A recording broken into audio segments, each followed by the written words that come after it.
बात करेंगे बड़ी खबर से। बड़ी खबर आपको बता दें भोपाल से, जहां पर केंद्रीय गृह मंत्री अमित शाह का दौरा, चुनावी तैयारियों को लेकर लेंगे फीडबैक। संगठन से जुड़े तमाम पदाधिकारियों के साथ करेंगे बैठक। भारतीय जनता पार्टी की बड़ी बैठक आज बीजेपी कार्यालय में होगी। बड़ी बैठक, केंद्रीय गृह मंत्री अमित शाह लेंगे इस बैठक को। बैठक में शामिल होने भारतीय जनता पार्टी के राष्ट्रीय संगठन महामंत्री बीएल संतोष, केंद्रीय मंत्री ज्योतिरादित्य सिंधिया भी भोपाल पहुंचे।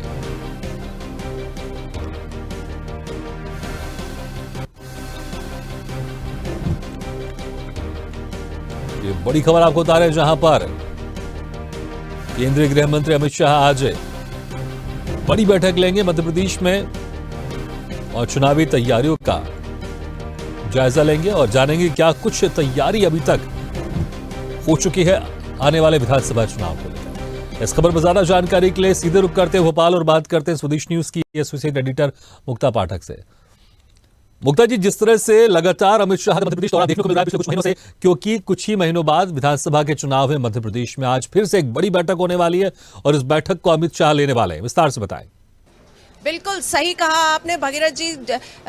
अभी अमित शाह 11 जुलाई को आए थे, तब भी उन्होंने बैठक ली थी और कई सारी हिदायतें दी हैं। अब 15 दिन के अंदर में ये उनका दूसरा भोपाल का दौरा है और यहाँ पे वो तमाम पदाधिकारियों से वो बातचीत करेंगे, कोर कमेटी के लीडर्स से वो डिस्कशन करेंगे। तो हम देख सकते हैं कि बीजेपी जो है बिल्कुल एक्टिव मोड पे है, एग्रेसिव मोड पे है। विधानसभा चुनाव है इस बार मध्य प्रदेश में और जिस तरह से जो है, अभी मैं चाहूंगी कि कैमरामैन आपको दिखाए पीछे बीजेपी का नजारा। एक एक करके लीडर्स जो है वो आ रहे हैं। अभी केंद्रीय मंत्री प्रहलाद पटेल पहुंचे हैं, आप देख सकते हैं, पुलिस पूरी तैनात है। केंद्रीय गृह मंत्री अमित शाह भोपाल एयरपोर्ट से बीजेपी ऑफिस के लिए रवाना हो चुके हैं। आप देख सकते हैं एक एक करके गाड़ियां आ रही हैं, लगातार जो है जितने लीडर्स हैं वो आ रहे हैं। चलिए, हमारे साथ बातचीत के लिए मौजूद हैं नरेंद्र सलूजा जी। उनसे हम जानते हैं कि केंद्रीय इतने सारे जो सेंटर के लीडर्स हैं बीजेपी के, जो लगातार भोपाल आ रहे हैं, मीटिंग्स ले रहे हैं, इसके पीछे कारण क्या है, क्या कहेंगे सलूजा जी? देखिए, 2023 के मिशन का शंखनाद हो चुका है, चुनावी लड़ाई जारी हो चुकी है। तो निश्चित तौर पे रणनीति बनाना, किस प्रकार से हमारी पार्टी की क्या कार्य योजना हो, किस प्रकार से हम जनता के बीच में अपनी बात पहुंचाएं, क्या हमारे मुद्दे हो, क्या कार्य योजना हो, विभिन्न समितियों का गठन होना है, विभिन्न जवाबदारियां देना है। तो उसको लेकर लगातार संवाद और बैठकों का दौर जारी है।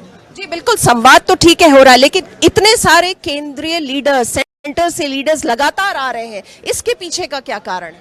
देखिए, भारतीय जनता पार्टी हर चीज को गंभीरता से लेती है और हमारा नेतृत्व जो लोकप्रिय है, मध्य प्रदेश का नेतृत्व भी चाहता है हमारा केंद्रीय नेतृत्व आए, क्योंकि लोकप्रिय है, उनके आने से संगठन को फायदा मिलता है, जनता के बीच में लोकप्रिय तो हमारी पार्टी को भी फायदा मिलता है।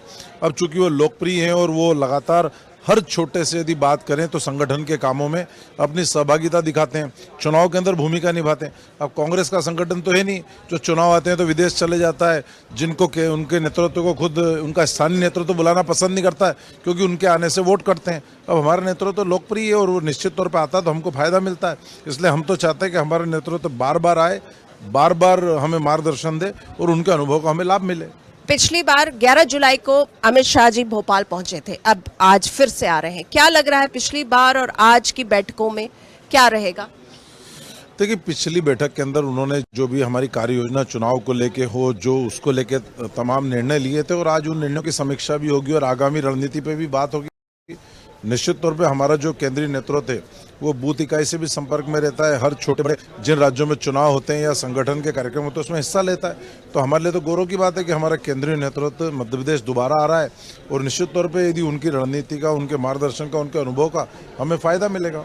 देखिए, आज ही पीसीसी अध्यक्ष और पूर्व मुख्यमंत्री कमलनाथ जी ने किसानों को लेकर कितनी सारी जो है घोषणाएं की है, आज ही का दिन।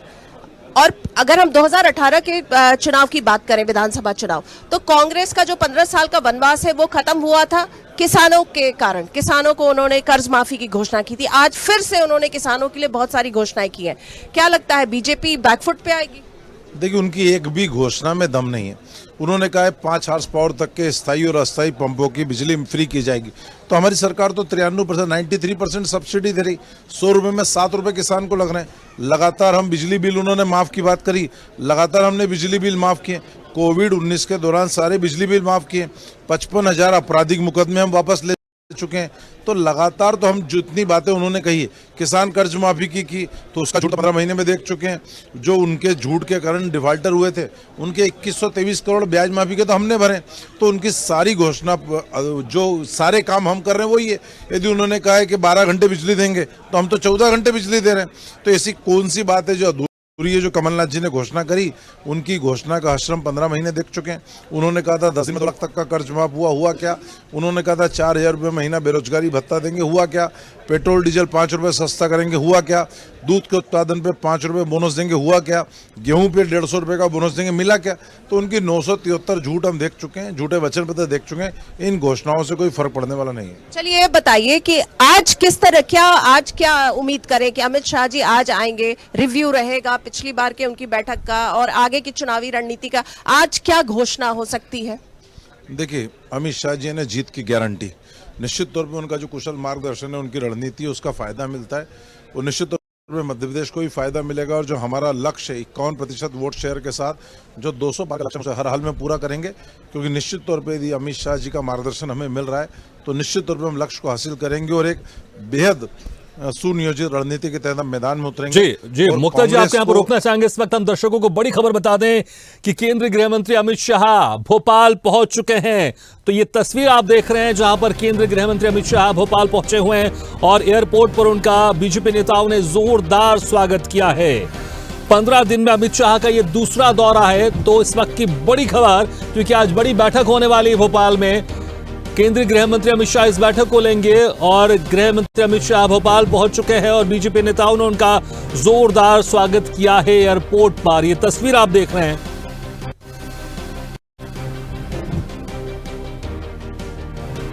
और लगातार बने हुए स्वदेश न्यूज के एडिटर मुक्ता पाठक।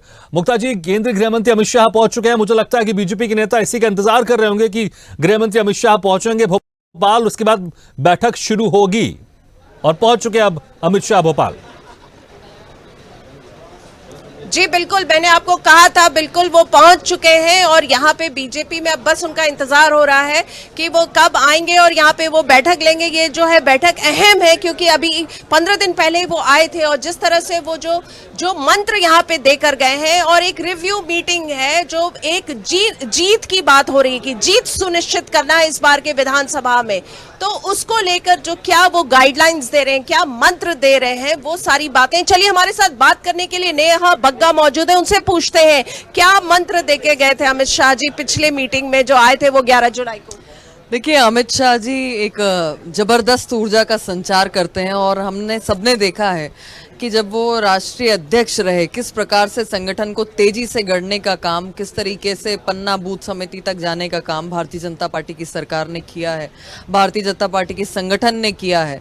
और निश्चित तौर पर मुझे लगता है कि जो उनकी उपलब्धियां रही हैं, जिस तरीके से उन्होंने लगातार अनेकों राज्यों में भारतीय जनता पार्टी की सरकार को सफल बनाने में एक अपना भूमिका को निभाई है, उसी रणनीति के साथ फिर से भारतीय जनता पार्टी के कार्यकर्ता अब उत्साहित हैं।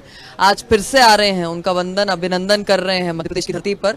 और 200 पार का जो एक लक्ष्य लेके भारतीय जनता पार्टी चली है उसको हम पूर्ण करने जा रहे हैं। बिल्कुल, आप लोग जीत की बात कर रहे हैं, 200 पार का नारा दे रहे हैं, लेकिन क्या जो बार बार कांग्रेस आरोप लगा रही है कि इतने सारे सेंटर से लीडर्स लगातार आ रहे हैं, मीटिंग्स कर रहे हैं, क्या कहीं ना कहीं जीत जो है वो थोड़ा लग रहा है कि इस बार कमल के हाथ में नहीं आएगी जीत? क्या इसलिए इतने लीडर्स आ रहे हैं केंद्र से? देखिए, ये देश की जो सबसे पुराना दल है, 135 साल टू बी प्रिसाइज, जो कांग्रेस क्लेम करती है, आज उनकी दुर्गति ये हो गई है कि उनके पूर्व अध्यक्ष राहुल गांधी मध्य प्रदेश की धरती पर 1 से 10 तक की गिनती गिनकर गए थे और आज स्थिति ये है कि मुंह दिखाने लायक नहीं बचे तो किसे आगे किया? बहन प्रियंका गांधी को। तो कांग्रेस का डीएनए क्या है? डायनेस्टिक पॉलिटिक्स का, नेपोटिज्म का, अपीसमेंट का। भाई नहीं तो बहन सही, बहन नहीं तो फिर परिवारवाद की दूसरी परिभाषा कौन है? कमलनाथ है।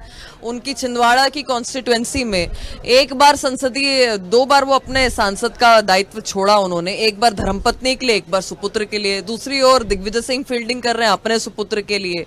तो जो प्रधानमंत्री जी ने भी कहा था और जो देश ने भी अनुभव किया है कि कांग्रेस केवल और केवल भ्रष्टाचार और परिवारवाद की गारंटी है, कांग्रेस उस 20 लाख करोड़ के गबन की गारंटी है। और आज भारतीय जनता पार्टी का सौभाग्य है कि उनके पास एक विश्व में ख्याति प्राप्त नेता है प्रधानमंत्री के तौर पर नरेंद्र मोदी जी। अमित शाह जी हैं जिनकी कुशल रणनीति है। अनेकों हमारे पास केंद्रीय मंत्री हैं, संगठन में हमारे पास अनेकों दायित्व वाले प्रभारी हैं। केंद्रीय मंत्रियों के साथ साथ में संगठन के अनेकों लोग हैं जिनके पास संगठन के विचार भी हैं और साथ में कार्य करने की कुशलता भी है। आज उन सब का मंत्र जो है भारतीय जनता पार्टी के समक्ष तो क्यों नहीं प्राप्त होना चाहिए? ये तो सौभाग्य है मध्य प्रदेश भारतीय जनता पार्टी का कि लगातार उनका जो आशीर्वाद भी प्राप्त होता है, उनके साथ संवाद करने का भी अवसर मिलता है, उनके साथ समीक्षा भी होती है और आगे की रणनीति भी बनती है। पर दुर्भाग्य सोचिए आप कि उन प्रियंका गांधी को भेजा जाता है जिन्हें प्रभारी बनाया उत्तर प्रदेश में, मुंह की खानी पड़ गई। जिन्हें प्रभारी बनाया, जिन्हें भेजा गुजरात में, मुंह की खानी पड़ गई। और जिस तरीके से प्रियंका गांधी के पास तो एक पार्षदी का अनुभव नहीं है, क्या गुण देकर जाती होंगी? ये तो कांग्रेस का कार्यकर्ता भी विचार कर रहा है कि किसके समक्ष जाना पड़ रहा है हमें। चलिए बात करेंगे अगर बीजेपी की, तो हमारी कई बार जो बीजेपी के वरिष्ठ नेताओं से बात होती है तो वो ये स्वीकार करते हैं कि इस बार के विधानसभा चुनाव में बीजेपी को भीतरघात की बहुत चिंता है, भीतरघात की बहुत आशंका है। आप क्या कहेंगे? क्या ये कारण है कि इतने केंद्रीय मंत्री, इतने केंद्रीय लीडर्स बार बार भोपाल आ रहे हैं, मध्य प्रदेश पे भीतरघात की, और जो इंपोर्टेड लीडर्स हैं आपके पार्टी में आ गए हैं, उनके कारण दिक्कतें हैं? जो वरिष्ठ आपके भाजपा के लीडर्स हैं वो नेग्लेक्टेड फील कर रहे हैं? भारतीय जनता पार्टी में एक्सपोर्ट इंपोर्ट नहीं चलता। इसके लिए ख्याति अगर किसी को प्राप्त है तो वो श्री कमलनाथ जी को है। और एक बात बहुत स्पष्ट है कि क्योंकि हमारे पास इतने सारे नेता हैं जिनके पास संगठन और सरकार चलाने का अनुभव है, तो निश्चित तौर पर भारतीय जनता पार्टी के मध्य प्रदेश के कार्यकर्ताओं को उनके समक्ष जाने का अवसर मिल रहा है और इसके लिए हम अपने आप को सौभाग्यशाली महसूस करते हैं। सर्वप्रथम मैं बता दूं कि यहाँ पर जो भी भारतीय जनता पार्टी की विचारधारा से प्रभावित होता है, जो भारतीय जनता पार्टी की विचारधारा के साथ चलना चाहता है, वो परिवार का सदस्य है, वो अलग अलग नहीं है। ये कांग्रेस पार्टी का कल्चर है जिसमें एक रथ में 4 घोड़े हैं तो चारों अलग अलग दिशाओं में दौड़ते हैं। आप देखिए कमलनाथ जी कुछ निर्णय लेते हैं, अरुण यादव उसके कटाक्ष में कुछ और कहते हैं, राहुल भैया कुछ और कहते हैं, सज्जन सिंह वर्मा तो जहां जा रहे हैं पुण्यतिथि भी नहीं छोड़ रहे, उसमें भी जाके टिकट वितरण कर आ रहे हैं। जीतू पटवारी की अपनी लड़ाई सदन में चलती है कि नंबर 1 पे कौन स्थापित होगा।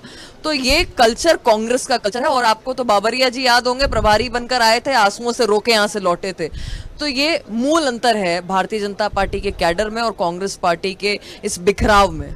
चलिए, लेकिन कांग्रेस ये भी तो कहती है कि आज ही जैसे पूर्व मुख्यमंत्री कमलनाथ जी ने कहा कि इतनी घोषणाएं कर दी हैं आपके मुख्यमंत्री शिवराज सिंह चौहान ने कि उन्हीं को याद नहीं कितनी घोषणाएं करी हैं, अमल होता नहीं है, केवल घोषणाएं करते जाते। तो आप इस पर क्या कहेंगे?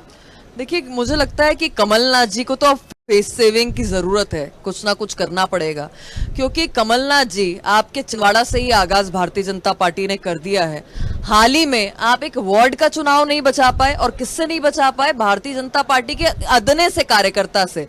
संदीप चौहान जो एक छोटा सा कार्यकर्ता भारतीय जनता पार्टी का, कमलनाथ जी ने 9 तारीख से 12 जून तक कैंप लगा के रखा, अनेकों बैठकें ली। नकुलनाथ जी जो सांसद हैं छिंदवाड़ा से, उन्होंने वर्चुअल कई सारी बैठकें ली। उसके बावजूद अब जब सांसद लग गया, जब पूर्व मुख्यमंत्री लग गया, जब विधायक लग गया, जब महापौर को लगा दिया, जब पूर्व मंत्री को लगा दिया, उसके बावजूद शुरुआत वहां से हो गई है। अब 973 वादे जो कांग्रेस ने किए थे, जिस ठग पत्र में कांग्रेस लेकर आई थी, अब जवाब देने का समय आपके लिए आया है।